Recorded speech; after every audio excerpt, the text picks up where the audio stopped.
ये चीज़ ध्यान से समझना और किसी भी स्टॉक से इसको रिलेट नहीं करना। Just I am explaining something different. आज जो मैं बता रहा हूँ वो अब तक पूरी 200 दिनों का डिफरेंट चीज़ है, बहुत ही अलग, बिल्कुल अलग। सो यहाँ पर मैं आपको अपने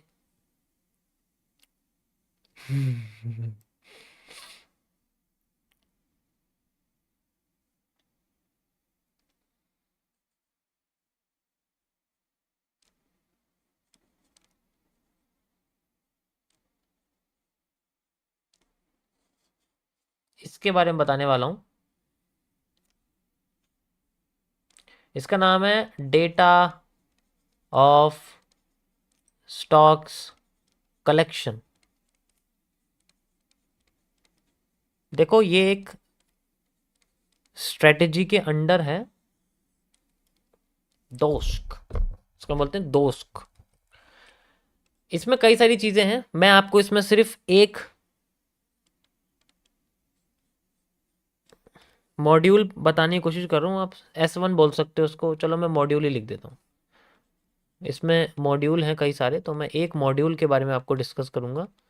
और ये बेसिक मॉड्यूल है for selecting any stock in दुनिया के कोई से भी मार्केट के ऊपर। ये अलग कॉन्सेप्ट है, ये MMC नहीं है, अलग चीज़ है। तो इसमें मॉड्यूल में सबसे पहली जो आइडेंटिफिकेशन होती है वो होती है तुम्हारे टर्म्स के बेसिस पे। यू नो, टर्म्स यूज किए जाते हैं स्टॉक मार्केट के अंदर। टर्म्स होते हैं हमारे, हमें पता होना चाहिए कि हम लोग किसी भी स्टॉक को क्वार्टरली रिटर्न के लिए देख रहे हैं, किसी भी स्टॉक को हाफ ईयरली रिटर्न के लिए देख रहे हैं। ठीक है, इसके अंदर बहुत अलग अलग चीज़ें हैं, ऐसा नहीं है हम बिल्कुल ऐसी नॉर्मल तरीके से करेंगे, उसके बेसिस पे करा जाता है। हाँ, इसमें चीज़ें वही यूज़ होती हैं जो हम MMC यूज़ करते हैं, चीज़ें वही यूज़ होती हैं सप्लाई डिमांड में, लेकिन थोड़ा सा अलग चीज़ें। या फिर हम इसमें ईयरली के बेसिस में देखते हैं। आप चाहें तो एक और ऐड करके इसमें 2 ईयरली भी कह सकते हैं बेसिकली। ठीक है, इस तरीके से ये होता है। अब टर्म्स के बेसिस पे स्टॉक्स कलेक्शन किस तरीके से करते हैं। क्वार्टरली अगर मेरे पास है सिस्टम, तो इसमें क्या है कि मैं वही स्टॉक्स के बारे में आइडेंटिफाई करने की कोशिश करूंगा जो हाई वैल्यूड होंगे, जिन कंपनी की वैल्यू हाई होगी, मैं उन्हीं को यूज कर सकता हूं क्वार्टरली बेसिस पर। अपने को क्वार्टरली बेसिस में हाई वैल्यू की जरूरत क्या है, क्योंकि ये ज्यादा नहीं हिलते ना, इसलिए टॉप हाई मोस्ट जिनकी वैल्यू बहुत हाई होती है तो उन्हें बहुत कम टाइम के लिए होल्ड करते हैं, क्योंकि उनकी वैल्यू ऑलरेडी बहुत हाई है, तो ज्यादा टाइम तक होल्ड करना उनके लिए रिस्की हो सकता है, ऑलरेडी बहुत हाई है। अगर मैं किसी हाई स्टॉक को ऑलरेडी अपने पास रखूंगा तो एक तरफ से मैं हैमर पकड़ के बाय में जाने की कोशिश कर रहा हूं।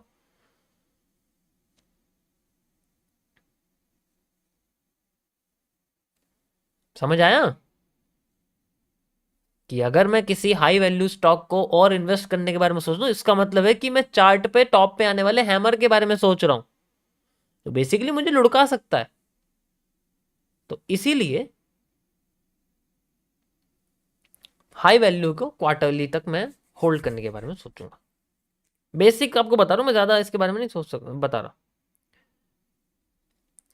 हाफ ईयरली में क्या फ़र्क होता है, हाफ ईयरली में किस तरीके के स्टॉक्स को कलेक्ट किया जाता है। हाफ ईयरली में ज़्यादातर जो टेलीकॉम या फिर IT इंडस्ट्रीज के होते हैं, जो टेलीकॉम स्टॉक्स होते हैं, उनको होल्ड करना सबसे बेस्ट मुझे लगता है। ये मेरा अपना मानना है। रीज़न रीज़न इसलिए क्योंकि डिजिटल मार्केटिंग की दुनिया में और किसी भी प्रोडक्ट को अपने ऑडियंस के बीच में लाना, हर कंपनी जो टेलीकॉम की होती है वो अपने रिवाइज करती है प्राइजेस को प्रोडक्ट्स के, उसके बेसिस पे उनका अपना, यूँ कह सकते हो कि चेंजेस होते हैं। अब जैसे कि मैं आपके सामने नाम नहीं ले सकता मैं किसी का, आप बस एग्जांपल समझ सकते हैं। ठीक है, तो कोई भी टेलीकॉम कंपनी हाफ ईयरली में सबसे बेस्ट वो होती है, और इनकी वैल्यू बाकी की नॉर्मल कंपनी से, प्रोडक्शन कंपनी से, जिनके फिजिकल मटेरियल्स होते हैं, उनकी स्टॉक से, उनकी कंपनी के स्टॉक से ज़्यादा वैल्यू इनकी इतनी ज़्यादा नहीं होती। ठीक है, समझ आया? मैं इससे ज़्यादा और रिलेट नहीं कर सकता, इट्स नॉट जो है नाम नहीं ले सकता, आप सिंपल आप ऐसे समझ सकते हो जो मैं आपको समझाने की कोशिश करूँ, मेरा क्या मानना है।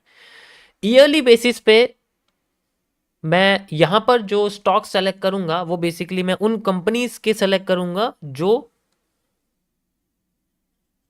नीडफुल, या आप कह सकते हो ऑडियंस, पीपल की नीड, पीपल्स नीड।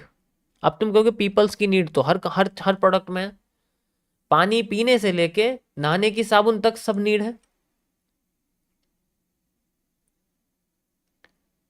यही तो कह रहे हो, लेकिन नीडफुल में यहां पर मतलब है हमारे डेली एक्टिविटीज से, जिन्हें सबसे ज्यादा इस्तेमाल किया जाता है उन उन कंपनीज के प्रोडक्ट के बेसिस पे ईयरली स्टॉक्स में यूज करने की कोशिश। जैसे कि कोई भी कंपनी है जिसको मैं डेली बहुत बार यूज कर रहा हूं उसके प्रोडक्ट को,